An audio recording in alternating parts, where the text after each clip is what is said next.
سلام زخبركم تخطاتلتي مدب سبورت نوتسيت مبل 14 مدرخ تور دي فرانس 2026 تنتناوي تحستو حزنا لكم قريبنا لنا سناي مكتتال عوت مبل 14 مدرخ تور دي فرانس تادي بوغاتشا كوينو كمزلو درو فليتكم علىكم زعوت زي ناي تادي بوغاتشا ناي بحتو بقعت رايزي كونس ناي ملاق غانتا UAE سلتاوي عوتيو قدمي بوغاتشا متقعتي ميكيادو اتوم كم نيلس بوليت فيليكس غروس شارتنرن براندون ماكنلتن زعمسلو تقادمتي نت وددر بغبو توقاصيروم يام اب بريخ عقب كولدو هاج مسبصح دما اتفتنت بحيال كقصل بمغبار نخلوم تقناقنتوم ادخيموم يام ود 22 عامت مكسيكاوي تقاداماي ديل تورو اب موداتا مس فينغا غاردن سيكساسن بمخان زرأيو بقعت كال اي درجه حيزو بمتاون نغانتا UAE اب ملو سلتاوي قصصر كم اتوعل غيروا እዚ ድማ ንጋንታታት ከም ቪዝማን ሬድ ቡልን ንመጥቃዕቲ خون عدل كي رغبة عابي انقفات كوينو أقلقليو عقبت كل دوهاج أب قلق كفالو كساب 10.6 ميتاويت زبتح أزيو بريخ عقب زحزيو بوغاتشا كاب موداتا شومونتنت بحار كيلومتر كترفو خلو زكايدو متقعتي اوانون بوتوون زحلواني نيرو زمبل 225 عوت بوغاتشا كاب نايك قدم بزبالت أبسلت زلو وسانتات يوسد كم زلو زرئيو قديمو أب زنبره عقب كم بالون دي ألسيس كي تهوغه غانتو كم اتتصعرلو بمغبار نتزخبده بريخ بوتا تتصبيو متقعت فتيمو ازي دما نتوم مقناقنتو نمسعاب زنبرو ناي حيل ميزان ازابيع ويو اتمس يوناس فينغا غارد زلو وغاغ ناب 4 دقيقه 30 كاليتن مبصحو نمقناقنتو بفلاي دما نغانتا فيزما عبي سنا امراوي صلوا زفطريو فينغا غارد ابز حلف عامتات اب سالسيت سومون كبصحن كله تور بمتقع زفلت زنبره كوان تخونه ابز عامت جن بوغاتشا كساب حجي زخونه ناي دخا ملكت ايران فينغا غارد لومي 54 كاليت مطفو نقصالي مدرخات كاب مكل خال وصيو عبيت ناي متقع سلتታት كطقم كم زغدد كغبريو نريمكو ايفينيبول ون انتخونه اتغاغ ناب 5 دقيقه 4 كاليتن بمسفحو حجي نبيج اماليا زيكونس ندرجه بوديوم ككلاخل كم زخل غير ولو بحفشاوي جمجام إذا مدرخزي بوغاتشا كبقعت حيل حليفو بسلتاوي أودادبان بسنا أمراوي تلوان نتوددر نممراح عبي بايتا كم زنت أفزر أيو يخوننبر قددم تور دي فرانس كسابتا نايمو داتا كيلومتر زيت نبه بمخانا اتوددر جينا زترفو برختي قوبوتات سلزلوو كساب مو داتا تنقاق زحتتيو مبل 14 مدرخ أزيو كبيد ناي قوبوتات مدرخ مالت 3941 مترو حفشاوي ناي عقب نوحات زلو بمنبارو كند علاما ناي بينيام جرماين كالوت ناي سبرين تقادمتن نز مدرخزي بسلام ابوشت اتناي غزي درت مالت تايم ليميت مززامي نيرو بينيام ابتا اب مبل 12.6 كيلومتر زنبرت ناي ماكلاي مدرخ قصبتاوي وددر مبل رابعي كوينو بمتاو 14 نطبيا مزغيبلو ابزي فتنزي ياسبر فيليبسن قداماي 25 نطبي ماديس بيدرسن دما كالاي 20 نطبي كوينوم اتيوم بينيام نز مدرخزي بسلام مززامو طراي اكلاو حيلو نزقصل مدرخات اقيبولو بزن ايلوم وصيت مسرت ناي قطليا ماليا درجه كم صعب يمثل قداماي ماديس بيدرسن 397 نطبي كالاي ياسبر فيليبسن 361 نطبي سالساي بينيام جرماي 347 نطبي رابعي دما تيم ميرلير 307 نطبي بينيام كابت مرح زلو بيدرسن ب 50 نطبي كاب كالاي زلو فيليبسن دما ب 14 نطبي ندحري تريفو اب مبل سالساي درجه يركب اتقلس جينا ايتزازمن بينيام جينا تسفو موليو يخوننبر اب زقصلا مدرخات كتقملهم زلو سلتታት ኣለዋ እቲ ዝقصل مدرخات بفلاي مدرخ 15 18 19 أزيوم كبرتي ناي ألبس غوبوتات سلازخونو بينيام أكلاو حيلي بمعقاب أب وشت اتناي غزي درت مال تايم ليميت كود ኣለዎ ቀዳምነት ክወሃቦ ዘለዎ ንፓሪስ ምብጻሕዩ كابتوم كم فيليبسنن ميرليرن زامسلو تقادمتي فتنت بزبلصه بينيام عقبت ناي مسغار زحشه بقعت ኣለዎ ስለዚ ابتن ماكلاي عقبت زلوم مدرخات كم مدرخ 17 نفيليبسن اتريفو بينيام نطب خاكب عب عدل ኣለዎ اتمس بيدرسن زلو ناي 50 نطبي غاغ عب كواز مسل انتخونه زي ودا اغنا يكونن ماديس بيدرسن نبعلو بلوت ناي عقب عقمي زلو بمخانو بينيام مسؤون موددار ابتن زقصلا ماكلاي مدرخات حديموم كاب زوصو غجلتات بمتاو نطبتات كاكبو خغدوديام اب مود داتا مدرخ باريس مالت مدرخ إسران حدن زوهاب نتبون عب تراخ تصاوتيو بينام جرماي جينا عبتناي موداتا كلس كأتقليا مالي اللو لومي بسلام محلافو عب عوتيو تسفون هياويو انت خونغن ابز قصلو ماكلاي مدرخات بفلاي مدرخ 17 صنوع سراح مسراحن بيدرسنن فيليبسنن بزح نطبي كي مزغبو مقدامن كدليايو ود 19 عامت فرنساوي بول سيكساس كاب غانتا دي كاتالونون بلوت مرأيا ناي زحدش ولدو خوينلو ود 19 عامت سيكساسن ود 22 عامت ديل تورون نخم يوناس فينغاردن ريمكو ايفينيبول زامسلو عبيتي شامبيونات تقادمتي قديموم كاتو مخالوم اب عالم قددم بشكليتا عبي تاريخاوي معرافيو እዚ ፍጻሜ እዚ እቲ ኣብዚ እዋን እዚ ዘሎ ዘመናዊ ናይ ስልጠና ኣገባብን ናይ ኣመጋግባ ዕቤትን መንእስያት ተቀዳደምቲ ካብቲ ዝነበሮም ልምዳዊ ናይ ዕድመ ደረት ወጽኦም ብቅጽበት ምስቶም ዝበለጹ ክወዳደሩ ከም ዝኽእሉ ዘመስከረ እዩ።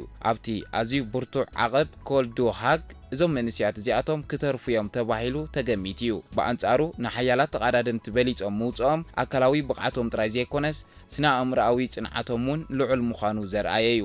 ሕጂ ሴክሳስ ነቲ ናይ መንእስያት መሪሕነት ማለት ጻዕዳ ማልያ ዋይት ጀርዚ ክሕዞ ኽኢሉሎ ይኹን እምበር እቲ ጋግ ብጣዕሚ ጸቢብ እዩ። ይዋን ኣይሶ ብሰለስተ ካሊኢት ጥራዩ ተፈንቲቱ ዘሎ ዴል ቶሮ ድማ ብ31 ካሊኢት ድሒሩ ይስዕበሎ ነዛ ማልያ እዚኣ ክሳብ ፓሪስ ናይ ምክልኻል ተኽእሉ ክንመዝኖን ከለና ክልተ ዓበይቲ ብድሆታት ክንዕዘብ ኢና። ሓደ ወዲ 19 ዓመት ተቀዳዳማይ ኣካላቱ ነቲ ኣብ ሳልሰይቲ ሰሙን ዘጋጥም ከቢድ ናይ ተኸታተልቲ መድረኻት ጸቕጥን ድኻምን ክጻወር ይኽእል ዶ ዝብል ዓብ ሕቶ እዩ። ኣብ ታሪኽ ቅድድም ብሽክሌታ መንእስያት ተቀዳድምቲ ኣብ ሳልሰይቲ ሰሙን ብሰንኪ ዘጋጥም ናይ ሓይሊ ምጉዳል ደረጃኦም ክወርድ ይረአዩ። ይዋን ኣይሶ ኣብ ዓበይቲ ቅድድማት ማለት ግራንድ ቱርስ ልዑል ተመክሮ ዘለዎ ብሓያል ጋንታ ሊድል ትሬክ ዝተደገፈ ተቀዳዳማዩ። አይዛክ ዴል ቶሮ ብወገኑ ኣብታ ዝሓየለት ጋንታ UAE ስለ ዘሎ ምስቶም ዓበይቲ ተቀዳደምቲ ክሰርሕ እንከሎ ዝረኽቦ ስልታዊ ደገፍ ኣዝዩ ዓብዩ። ጋንታ ዴካትሎን ንሴክሳስ ንምሕጋዝ እኹል ዓቕሚ ክህልዋ እኳ እንተተደለየ ምስ ናይ UAE ወይ ሊድል ትሬክ ናይ መሪሕነት ተመክሮ ክናጻጸር እንከሎ ግን ሴክሳስ ንበይኑ ክቃለስ ዘለዎ ዕድል ዝለዓለ እዩ። ፖል ሴክሳስ ነዛ ጻዕዳ ማልያ ክሳብ መወዳእታ ንምክልኻል እዩ ኣዝዩ ከቢድ ቃልሲ ክገብር ክግደድ። ይኹን እምበር እቲ ክሳብ ሕጂ ዘርኣዮ ብቕዓት ንባዕሉ ዓብ ታሪኽን ንመጻኢ ቅድድም ብሽክሌታ ተስፋ ዝህብን እዩ። ነዚ ኣብ መበል 14 መድረኽ ዘጋጠመ ናይ ምክልኻል ቅድድም ወይ ድማ ዲፌንሲቭ ራይት ተባሂሉ ክግለጽ ዝከኣል ብዝበለጸ ንምርዳእ ነቲ ስልታዊ ውሳነታት ኣካላዊ ውጽኢታትን ክንሪኦ ኢና። እቲ ውድድር ኣብ መንጎ ዓቕሚ ኣካላትን ስልታዊ ኣእምሮን ዝተገብረ ከቢድ ቅልሲ ነይሩ። ዓቐበት ኮል ዱሃግ 11.2 ኪሎሜትር ንውሓትን 7.2 ሚእታዊት ማእከላይ ምንቅዕራር ዓቐበትን ዘለዎ እዩ። ይኹን እምበር እቲ ዝኸበደ በሪኽ ቦታ ኣብ መንጎ 148.4 ኪሎሜትርን 148.6 ኪሎሜትርን ኮይኑ ን200 ሜትሮ ዝኣክል ማእከላይ ዓቐበቱ 17.6 ሚእታዊት ምንቅዕራር እዩ ነይርዎ። ኣብ ከምዚ ዝኣመሰለ ዓቐብ ናይ ኣየር ምክልኻል ማለት ኣይሮዳይናሚክስ ቦታ ዝበሃል የብሉን። እቲ ውሳነ ብናይ ሓይሊ ምስ ክብደት ማለት ዋትስ ፐር ኪሎግራም ዝውሰን። ፖጋቻ ኣብዚ ዓቐብ እዚ ዘለዎ ሃንደበታዊ ናይ ምውንጫፍ ዓቕሚ ካብቶም ካልኦት መቀናቕንቱ ዝበለጸ እዩ። ኒቬንገጋርድን ኤቬነፖልን ምስ ፖጋቻ ክተሓሓዙ ምፍታን ናብ ኣዝዩ ከቢድ ናይ ምስትንፋስ ኣካላዊ ድኻም ምእታው ማለት እዩ። ስለዚ ምስኡ ብሓደ ግዜ ክስጉሙ ዘይምፍታኖም ኣካላዊ ውሱን ዓቕሞም ተረዲኦም ዝገበርዎ ቁኑዕ ስልታዊ ነይሩ። ጋንታ ቪዝማ ነቲ ቅድድም ንምቁጽጻር ንሴፕኩስ ናብ ቅድሚት ብምስላፍ ልዑል ፍጥነት ከም ዝህሉ ጌራያ።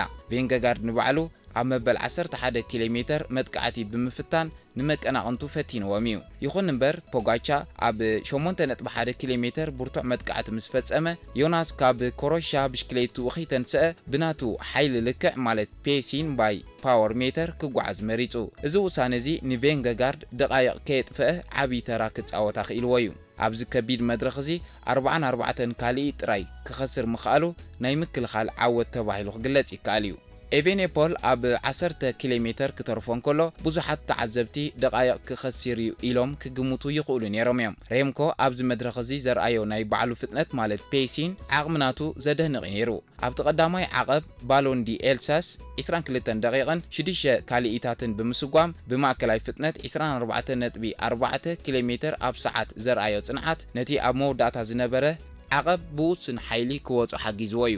ምስ ቬንገጋርድ ብ4 ካሊእ ጥራይ ተፈልዩ ምእታው ንሬምኮ እዚ ዓብ ናይ ምክልኻል ብስለት እዩ። ቬንገጋርድን ኤቬኔፖልን ኣብ ዝቕጽሉ በረኽቲ ጎቦታት ኣልፕስ ዳግማይ ሓይሎም ዓቂቦም ንምቅላስ ክጠቕሞም ዝኽእል ስልትታት ቬንገጋርድ ኣብቶም ካብ 15 ኪሎ ሜትር ንላዕሊ ንውሓት ዘለዎም ልዕሊ 2000 ሜትሮ ካብ ባሕሪ ዘለዎም ዓቐበታት ውጽኢታዊ ኣብዚ ንውሓት ኪሎ ሜትር እዚ ኣየር ፎኪስ ብምዃኑ እቲ ጽኑዕ ፍጥነት ንፖጋቻ ከድክሞ ይኽእል እዩ። መድረኽ 1920 እዚ ስልቲ እዚ ዝበለጹ ዕድላት ኣለዎ። ቬንገጋርድን ኤቬኔፖልን ንጋንታ UAE ንምብታን ኣብቶም ቀዳሞት ዓቐበት ናይ ሳተላይት ተቐዳደምቲ ከም በዓል ማቴዎ ጆርጎንሰንን ሚኬል ላንዳን ናብ ቅድሚት ብምስዳድ ንፖጋቻ ካብ ዝስሕብዎ ደቂ ጋንትኡ ክንጽልዎ ኣለዎም። ንበይኑ ምስ ተረፈ ጥራዩ ስልታዊ ጌጋታት ክሰርሕ ዝኽእል ኤቬኔፖል ኣብ መበል 16 መድረኽ 26.1 ኪሎ ሜትር ዝካየድ ናይ ግዜ ታይም ትሪያል ካብ ፖጋቻን ቬንገጋርድን ግዜ ንምምንዛዕ ክጥቀመሎም ዘለዎ ቀንዲ መሳርሒ እዩ። ኣብ በረኽቲ ዓቐብ ክሳራ ብምቕናስ ኣብ ናይ ግዜ ውድድር ዓብ ዓወት ንምምዝጋብ ክጽዕር ኣለዎ።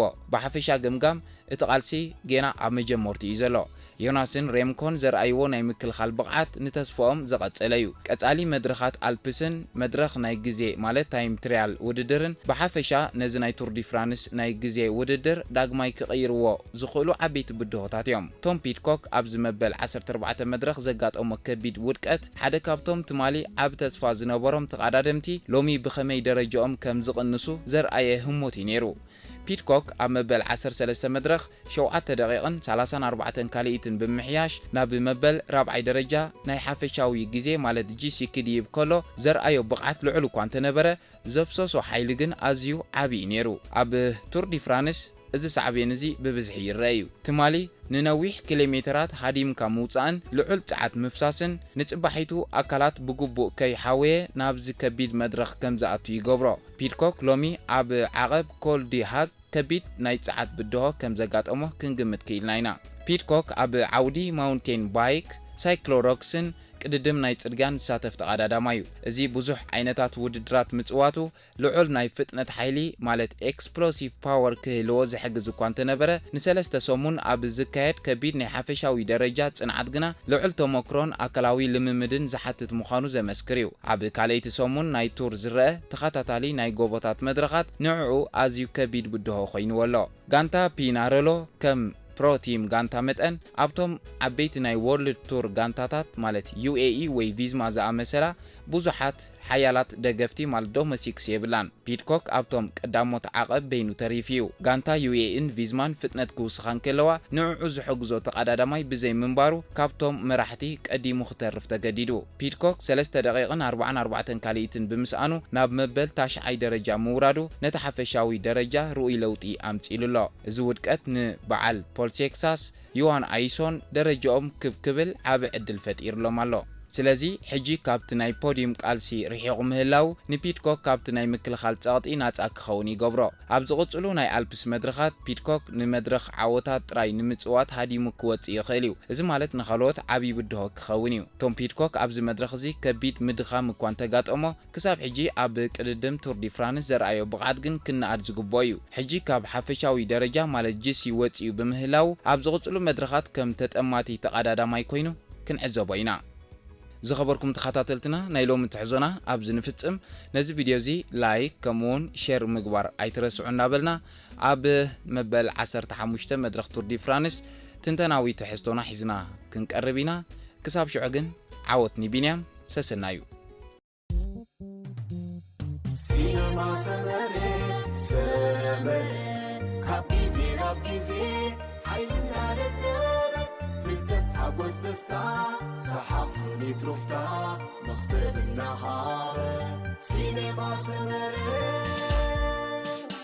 عب سينما سمري تطعم زنك العلي وعاما كوميدي دراما حلالات وزاتات سبورت فيلمي